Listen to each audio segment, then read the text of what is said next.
Jadi besok akan ada kebijakan untuk mengelola hutan, ya, mau jadikan sawah, kebun dan segala macam di dalam hutan, yang tentu saja akan merusak ekosistem hutan besar dari Pulau Jawa.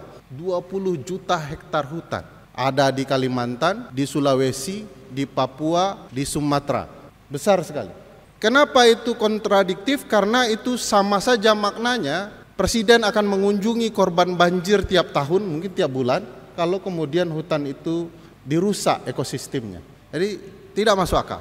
Jadi ini saya pikir karena ini kampus rakyat, ya, masjidnya juga harus masjid rakyat gitu ya. Dan tugas masjid rakyat memastikan rakyatnya tidak dizalimi oleh berbagai hal. Nah, sekarang kita lihatlah berbagai kebijakan itu lebih cenderung kepada keluarga-keluarga tertentu.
Bismillahirrahmanirrahim.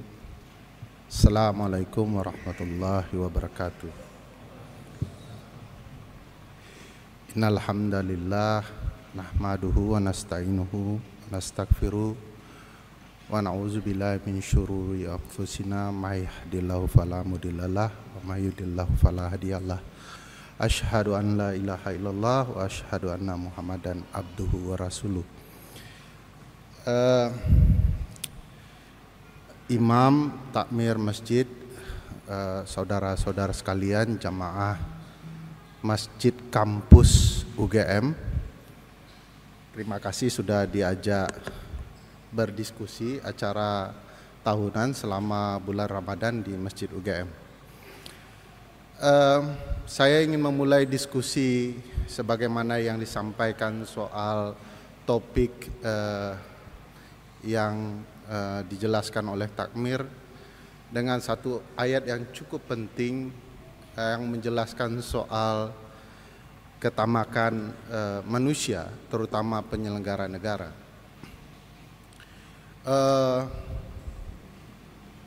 Ayat itu kurang lebih dalam bahasa Indonesianya mengatakan bahwa telah terjadi kerusakan di bumi dan di laut karena ulah manusia. Zaharu fasajadu fil barri wal bahri. Telah terjadi kerusakan di bumi dan laut karena ulah manusia. Ayat ini penting kalau dibicarakan beberapa hari ini, terutama setelah Presiden mengunjungi korban bencana banjir di Bekasi. Bagi saya kunjungan itu sedikit kontradiktif tanpa menghilangkan aspek manusiawinya. Tentu mengunjungi saudara yang sedang kesusahan adalah sesuatu yang baik. Tapi itu kontradiktif dengan kebijakan negara, terutama soal 20 juta hektar hutan hendak dijadikan hutan produktif. Ibu bapak sekalian, kalau perlu tahu bahwa Pulau Jawa yang besar ini luas seluruhnya itu adalah 13 juta hektar. Jadi besok akan ada kebijakan untuk mengelola hutan, ya, mau jadikan sawah, kebun dan segala macam di dalam hutan, yang tentu saja akan merusak ekosistem hutan besar dari Pulau Jawa. 20 juta hektar hutan. Ada di Kalimantan, di Sulawesi, di Papua, di Sumatera. Besar sekali. Kenapa itu kontradiktif? Karena itu sama saja maknanya presiden akan mengunjungi korban banjir tiap tahun, mungkin tiap bulan, kalau kemudian hutan itu dirusak ekosistemnya. Jadi tidak masuk akal. Dan sekarang ya, apa yang disebut sebagai volunetzing itu oleh Menteri Kehutanan dan segala macamnya itu akan menjalankan program-programnya. Tentu sebagian besar kita komplain kenapa program itu dijalankan oleh satu partai dengan Pak Menteri yang isinya orang-orang partai Pak Menteri, dan di dalamnya ada bahkan yang suami istri begitu ya, negara milik keluarga. Nah, ayat tadi dengan apa yang terjadi dalam tata kelola pemerintahan sebenarnya bertabrakan dengan nilai-nilai konstitusi kita. Pasal 33 Undang-Undang Dasar 1945 mengatakan bumi, air, dan segala isinya ya, dikuasai oleh negara untuk dipergunakan sebesar-besarnya bagi kemakmuran rakyat. Itu isi konstitusi. Jadi ada nilai nuansa Al-Quran di dalam pasal 33 ini.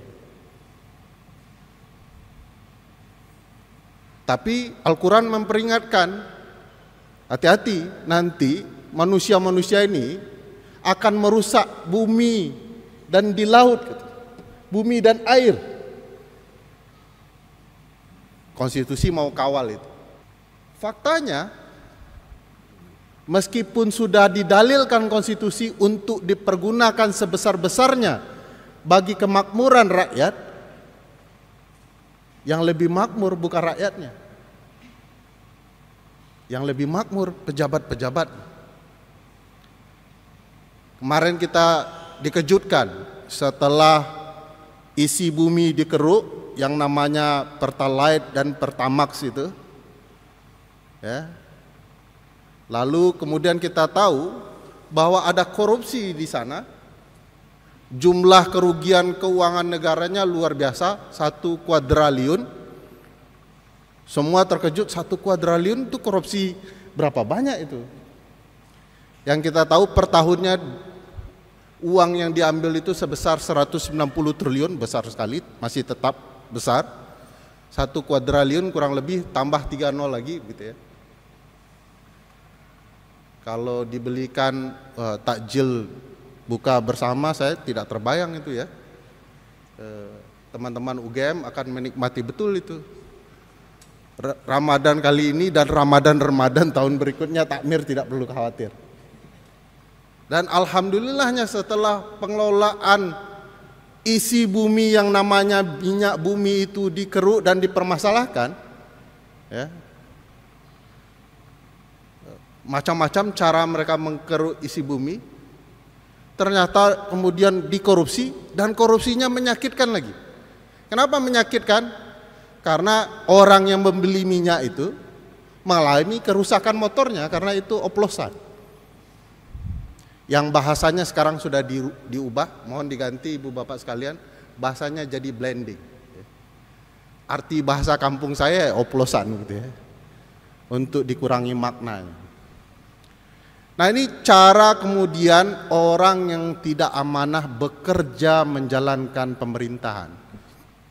Di problematika kita juga nih, masyarakat mestinya menghasilkan pemimpin-pemimpin yang amanah kalau kita tidak abai dengan situasi yang ada. Di kerusakan terjadi, sudah di hutan, di dalam perut bumi ya.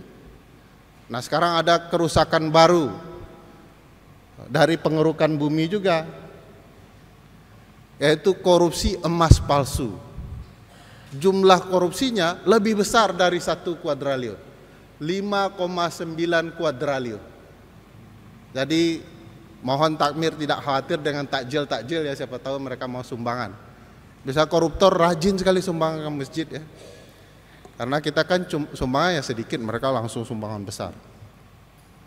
Nah ini besar, emasnya emas palsu, dikelola oleh perusahaan negara dan segala macamnya. Nah saya dan teman-teman coba membaca apa yang sedang terjadi yang perlu kita ketahui, supaya kesadaran warga terhadap kebijakan negara mulai timbul. Karena yang bisa mengkritik dan negara kemudian jadi sadar adalah warga negaranya. Misalnya sekarang menurut Undang-Undang Nomor 1 Tahun 2025 tentang BUMN,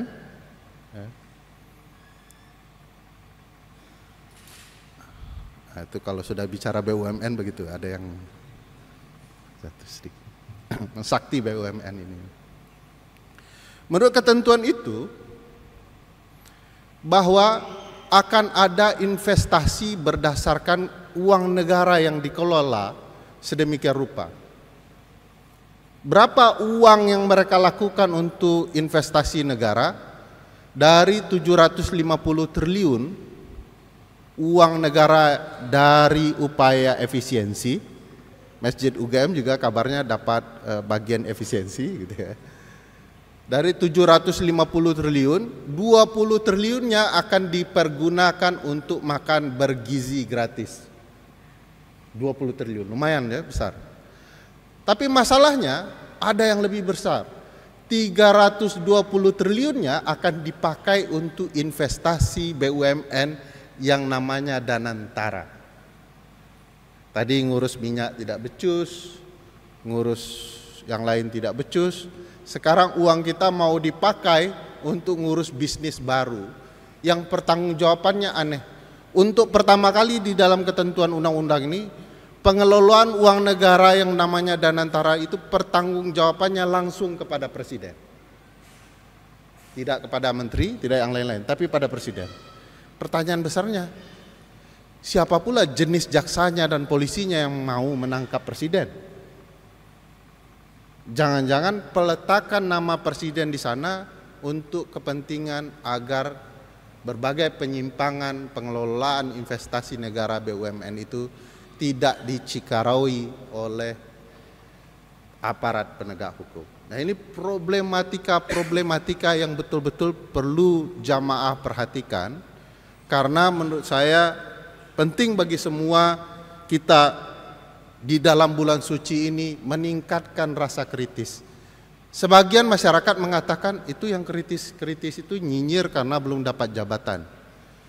Jabatan paling besar itu ceramah di Masjid UGM menurut saya. Karena dalam sebuah hadis disebutkan ya, afdalu jihadi katanya. Jihad paling afdol itu jihad paling utama ya.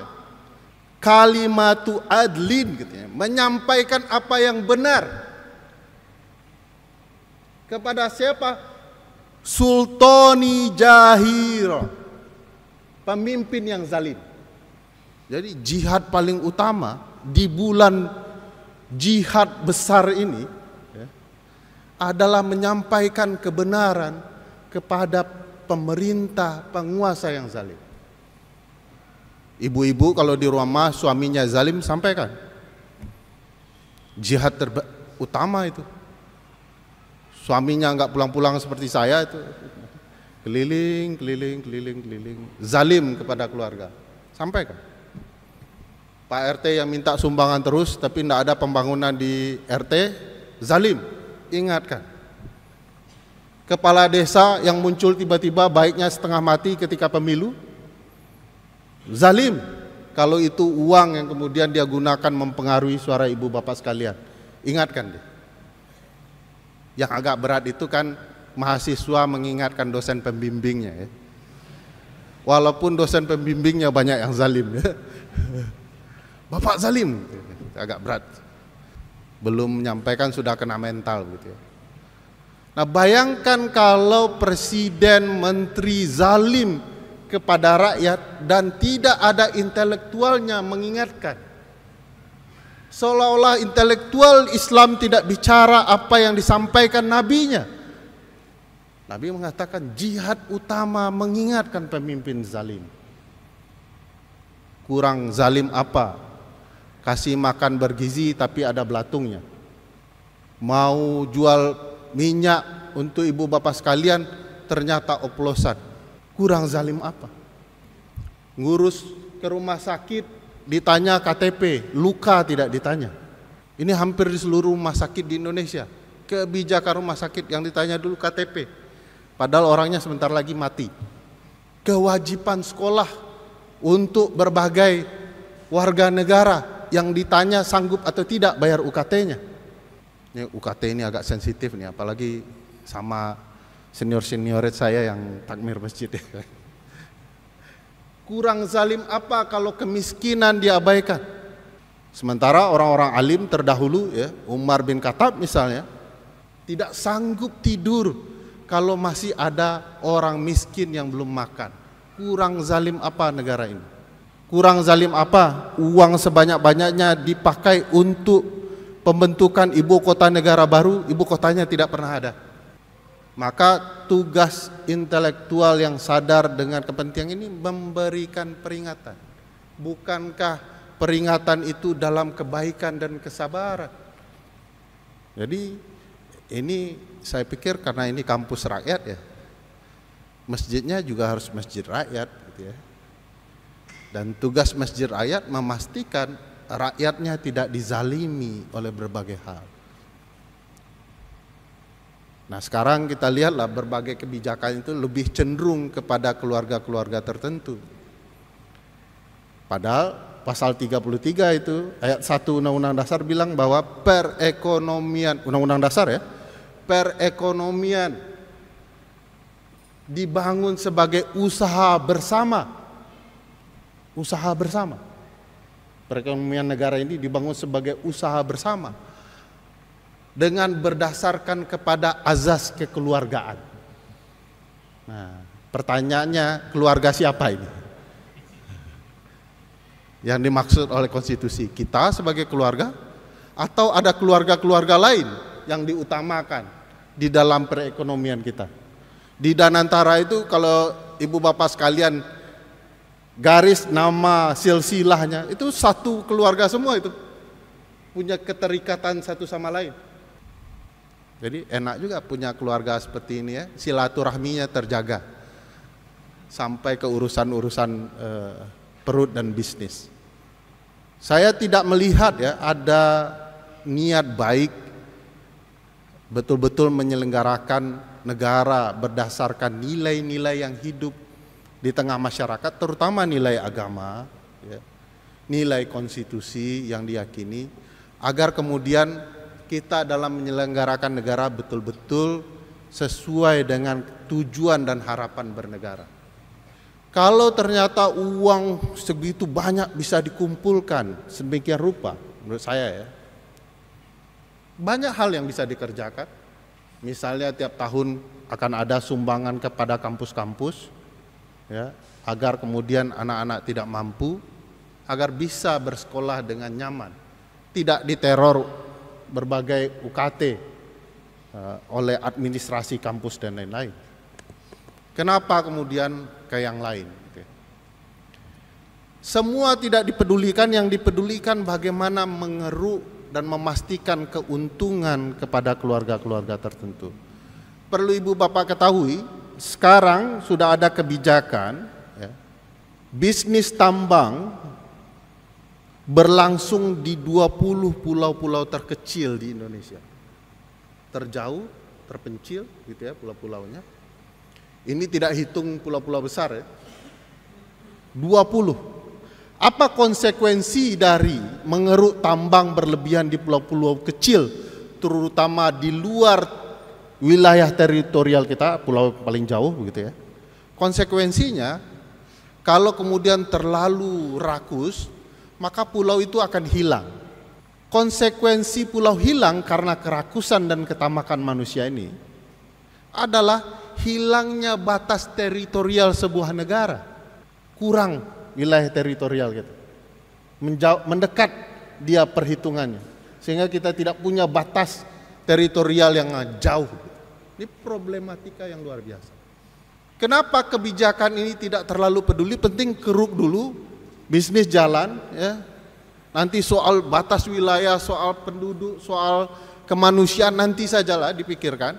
Ya karena timbul kerakusan yang luar biasa. Kenapa ada orang-orang rakus muncul, zalim kepada rakyatnya? Ya karena kita memilih mereka. Kita secara langsung, ya, tidak langsung telah memilih pemimpin-pemimpin yang zalim.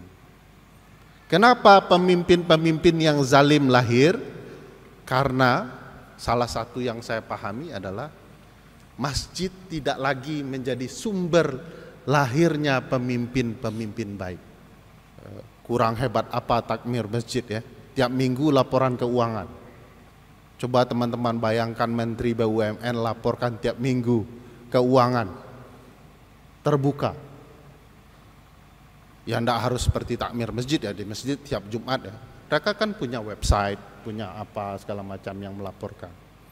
Ini begitu kasus Patra Niaga keluar, Pak Menteri BUMN langsung menghadap Jaksa Agung Republik Indonesia jam 11 malam. Entah apa yang sedang dibicarakan ya. Jangan suuzon dulu, itu bicaranya baik-baik. Bagaimana menyumbangkan takjil Masjid UGM gitu ya. Pembicaraannya. Walaupun berdekatan dengan kasus Patra Niaga yang luar biasa itu. Kalau kemudian budaya masjid itu ditumbuhkan dan dialirkan kepada para pemimpin baru bagaimana menjalankan amanah, saya merasa kita punya potensi menjadi negara yang baik. Masjid penting, intelektualitas di kampus dibina melalui masjid juga sangat penting. Salah satu yang menarik yang bagi saya cukup luar biasa dalam sejarah ketatanegaraan, saya menyampaikan di beberapa media soal ini. Kita itu terlalu berpikir bahwa perspektif Islam dan keislaman itu tertinggal. Tapi begitu saya baca buku, judul bukunya adalah The Jefferson's Quran gitu ya. Qurannya Jefferson. Jefferson ini adalah Thomas Jefferson, pendiri negara Amerika. Dia ternyata baca Al-Quran, walaupun tidak Islam ya.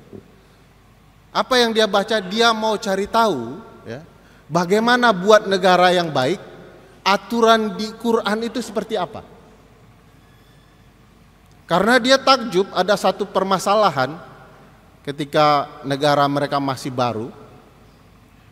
Ada satu orang kaya menikahi seorang perempuan dan harus bercerai begitu ya dalam kondisi tertentu. Dan perceraian itu bingung. Hak si perempuan itu seberapa gitu. Di dalam hukum Islam sudah selesai pembagian gonogini itu. Maka dia baca, mau tahu banyak hal gitu soal Islam. Kira-kira negara ini dirancang apa saja yang bisa diambil yang baik dari Al-Quran. Orang mendirikan ratusan tahun yang lalu ya, 1700-an, sebuah negara yang dianggap adik kuasa, ternyata pendirinya baca Al-Quran. Nah masjid bisa gak?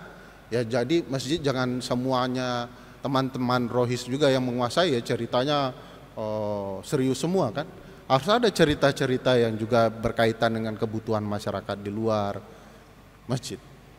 Sehingga kampus dengan masjidnya bisa hidup dengan berbagai intelektualitas terutama di masjid. Jadi Ramadan ini mari kita hidupkan jihad baru ya.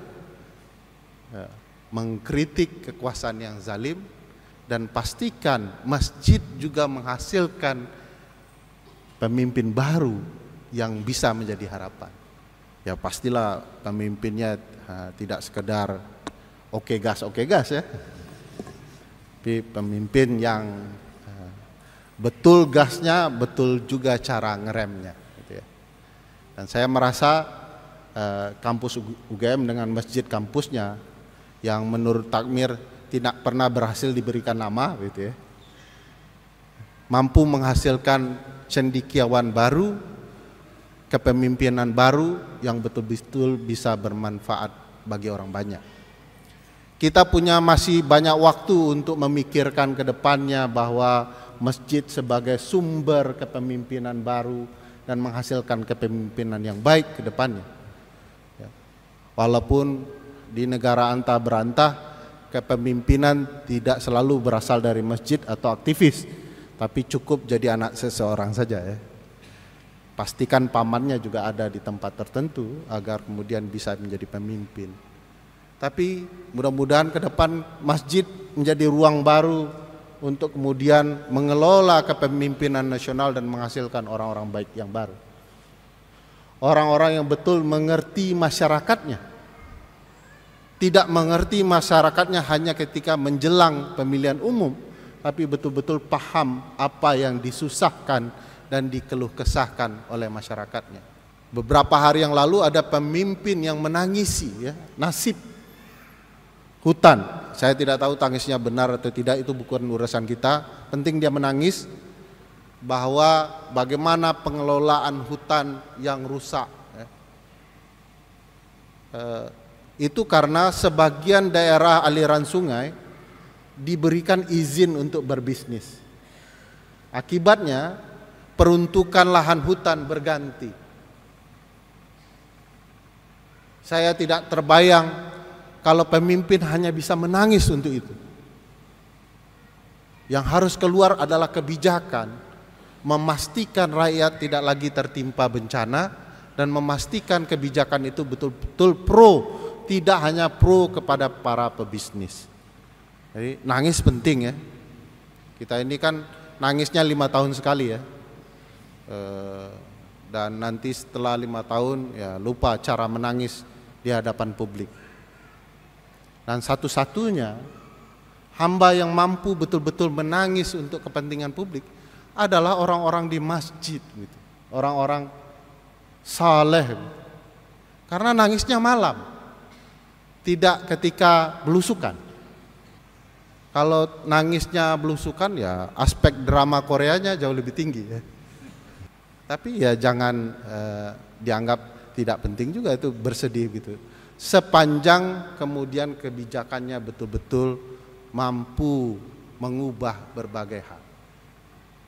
Nah, ini kadang-kadang ya banyak hal-hal yang kecil saja kebijakan itu tidak sesuai dengan publik. Saya tidak tahu teman-teman, ibu bapak sekalian mengikuti tidak perkembangan bagaimana kasus lanjutan yang berkaitan dengan bunyi uing-uing di jalanan Jakarta itu seperti apa. Kalau dalam aspek hukum tata negaranya, yang boleh pakai uing-uing itu hanya satu orang, namanya presiden. Di Republik kita siapa yang pakai uing-uing itu? Yang tutut gitu ya. Dan kita wajib menyingkir ya.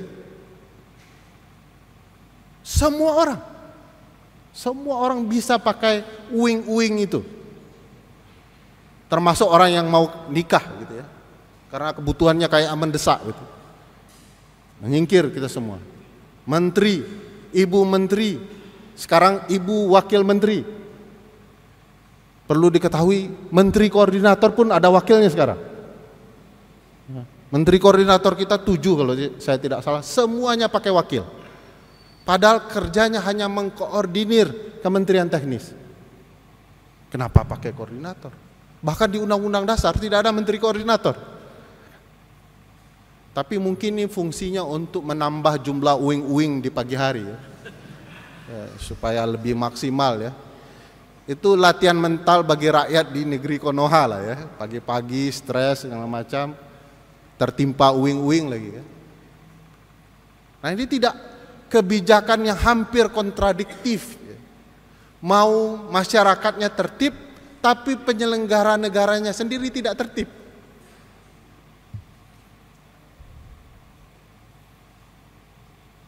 Itu sama saja kalau Pak Rektor ya menyuruh mahasiswanya disiplin, tapi Pak Rektornya juga tidak disiplin. Pak Wareknya juga tidak disiplin. Pak Dekannya tidak disiplin. Wadeknya tidak disiplin. Kedisiplinan hanya untuk mahasiswa. Kembali ke pasal 1 lah ceritanya. Saya tidak tahu generasi mahasiswa sekarang sudah masih kenal enggak dengan istilah pasal 1 dan pasal 2 ya. Dulu di zaman saya masuk kampus berlaku hukum senioritas. Pasal 1 senior selalu benar. Pasal 2 kalau senior salah kembali ke pasal 1. Itu juga budaya kampus ya. Pak Rektor selalu benar, Pak Dekan selalu benar. Dosen-dosen tidak pernah benar. Jangankan benar, tukin saja tidak dapat gitu. Jadi problematika. Nah, saya berpikir ini semangat baru. Kemarin ada yang mewacanakan begini. Kalau negara begitu kacaunya, setiap ngomong pemimpin, setiap hal baru yang salah muncul. Kejar koruptor ke Antartika gitu ya. Hidup itulah gitu ya. Setiap ngomong setiap salah, setiap ngomong timbul kebijakan baru yang orang juga bingung. Ini problematika kepemimpinan yang tidak mempersiapkan segala sesuatunya dengan gagasan yang terukur dengan baik. Berat itu. Ada yang bilang kalau begini bang, katanya, bagusnya kita revolusi. Dia tidak tahu akibat dari revolusi itu apa. Gitu. Saya takut dengan istilah revolusi itu karena saya orangnya penakut. Tapi nyuruh orang berani gitu ya. Karena konsekuensi revolusi, korban ke anak bangsa sendiri tidak mungkin itu dikedepankan. Saya lebih cenderung yang harus kita pikirkan adalah melakukan revolusi intelektual di masjid. Di zaman saya, di kampus saya di Padang itu, setiap saya ada sama teman saya satu angkatan, setiap zuhur datang kita semua itu ke masjid, mau yang ibadah, yang tidur siang ya, yang makan siang, semua ke masjid. Karena tempat tidur siang gratis mana lagi yang kau dustakan kalau bukan masjid ya. Semua datang, semua ada yang ibadah, baca Quran, tidur, istirahat, makan, semua datang. Yang soleh, setengah soleh, yang tidak jelas datang ke masjid. Diskusi-diskusi. Hari ini saya tidak lihat lagi suasana itu di masjid-masjid kampus. Mungkin kesalahan pemimpin itu adalah kesalahan kita yang mungkin kita perlu perbaiki. Tidak mungkin kalau masjid mampu merevolusi ya, yang terpilih menjadi pemimpin nasional yang bisa ke kiri dan ke kanan saja. Gak mungkin. Kita pasti punya alternatif baik. Saya yakin itu. Masjid tempatnya. Masjid itu sulit orang mendustakan dirinya. Kalau dia mau soleh, tiba-tiba disuruh jadi imam, hafalannya kurang, nah orang tahu semua. Di masjid itu sulit berbohong. Mentang-mentang hafalannya panjang, begitu jadi imam dia panjang-panjang. Padahal sunnahnya pendek-pendek. Ini sekaligus pertanda kepada Pak Imam, nanti jangan panjang-panjang Pak. Saya takut juga kalau mengkritik imam dan senior ini. Nabi itu singkat, bahkan kalau ada yang menangis mempercepatnya. Kadang-kadang kita tidak tahu tanda-tanda kepemimpinan yang baik. Kalau sholat Jumat, khotbahnya lebih panjang daripada ibadah Jumatnya. Padahal tanda-tanda pemimpin yang benar, khotbahnya diperpendek, sholatnya yang diperpanjang. Itu ciri khas pemimpin, tidak bisa dusta. Jadi ini mungkin perlu dipikirkan, mungkin perlu kematangan bersama untuk melakukan sesuatu. Waktu kita cukup pendek, 4 tahun lagi kita akan memilih Gibran gitu ya.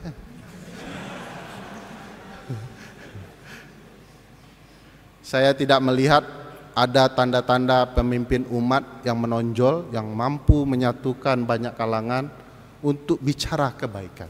Bukan Gibran tidak baik ya, tapi sejauh ini memang tidak gitu ya. mungkin kita perlu melahirkan kepemimpinan yang bisa menyatukan banyak kalangan umat dengan baik. Ini persoalan kita dan kita harus peduli bersama. Kemarin itu data penelitian saya dan teman-teman di Temis Indonesia menunjukkan bahwa model kecurangan pemilu kita masih sama. Modelnya masih sama persis. Terjadi di 500-an daerah. 545 daerah. Bayangkan. Model kecurangannya masih ada parcoknya, ada kadesnya, ada PJ-nya, ada kebijakan bansosnya, yang itu adalah gentong babi istilah kepemiluannya. Sesuatu yang haram dilakukan dalam pemilihan umum, itu masih berlangsung berulang-ulang. Bagaimana kita bisa menghasilkan pemimpin yang baik kalau modelnya masih model yang sama? Saya mengajak diri saya yang penuh dosa dan banyak kekurangan, menzalimi diri saya sendiri dan kita semua, mengajak bahwa ini saatnya kita berpikir landasan yang kita yakini dalam keagamaan untuk digunakan merevolusi semangat ukhuwah dan semangat politik Islam menjadi lebih baik. Saya yakin banyak pemimpin yang tersembunyi ya. Baru beberapa menit saya sudah bahagia ngobrol dengan takmir-takmir masjid di sini. Kok orang-orang baik seperti ini tidak bisa ya menjadi pemimpin? Apa karena sibuk mengurus takjil gitu ya? Sehingga sulit menjadi pemimpin? Rupanya begitu orang lain jadi pemimpin, ngurus takjil juga. Namanya makan bergizi gratis gitu ya. Kenapa takmir masjid yang berpengalaman berbagi takjil tidak bisa menjadi pemimpin? Toh kerjanya cuma ngasih makan bergizi gratis yang sudah pasti tidak ada belatungnya. Takjil berbuka mana yang di masjid mana yang kemudian salah gitu ya? Tiba-tiba kurang makanannya, konsumsinya, ada belatungnya gitu ya, basi dan segala macam. Tidak. Saya rasanya tidak pernah dengar seumur hidup saya orang berbuka di masjid tiba-tiba ada belatungnya, kurang panganannya. Tadi bagus sekali, ternyata masjid kampus UGM kalau ada masalah dengan berbukanya, setiap jamaah bisa memberikan masukan dan langsung orang yang bisnis makanan untuk berbuka itu ditegur, bisa kena surat teguran, bahkan tadi bahasanya dipinalti. Sebutkan makan bergizi gratis yang berbelatung nasional itu yang pernah ditegur pengelolanya? Enggak pernah, karena pengelolanya kan sudahlah, tidak perlu kita sebut ya. Agak bahaya bagi saya dan Masjid UGM, tidak bagus. Tidak ditegur, itu problematika. Oleh karena itu teman-teman, mungkin semangat di masjid ini kita perlu pikirkan. Tidak banyak masjid yang hidup suasana masjidnya. Masjid kampus ya, hanya beberapa kampus saya perhatikan ya, Salman di ITB, masjid kampus UGM, masjid kampus saya gitu ya. Nah, sayangnya masjid kampus saya itu malam agak sepi karena kami di atas puncak bukit. Teman kami itu kalau tidak iman dan amal soleh juga harimau begitu ya. Jadi agak sulit di masjid. Tapi masjid kampusnya hidup. Mungkin upaya ini bisa menghidupkan dan memikirkan ya, kepemimpinan baru nasional yang berasal dari masjid. Mohon maaf atas diskusi singkat ini. Kalau kemudian bermanfaat, mudah-mudahan itu bisa membangun banyak hal. Kalau ada khilafan sudah bisa dipastikan itu khilafnya dari saya mohon maaf, dan kepada Allah saya mohon ampun. Akhirul kalam, alhamdulillahirabbil alamin. Assalamualaikum warahmatullahi wabarakatuh.